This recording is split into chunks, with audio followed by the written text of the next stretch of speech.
একটা অপূর্ণ স্ত্রী হরহামেশা আমার ভিতরে ভিতরে খাইয়া ফেলতেছে।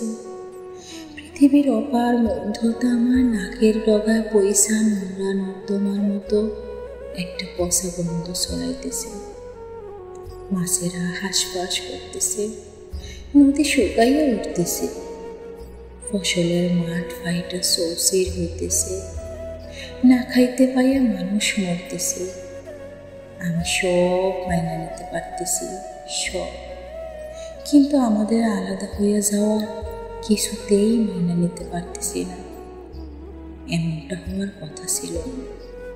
কথা ছিল একটা আস্ত জীবন একটা বালিশে পার করা, অসুখে বিসুখে একজন আরেকজনের প্রতিষেধক হওয়ার। এইখানে তো আঙ্গুলের ফাঁক ফোকর দিয়া আপনি ফসকা যাবেন এমন প্রতিশ্রুতি দেওয়া ছিল না। এই যে আমার 4 আঙ্গুলের কপালে আপনার ঠাঁই হইল না, এই একখান দুঃখ আমার ভিতরে ভিতরে খাইয়া ফেলতে থাকবে মৃত্যু পর্যন্ত।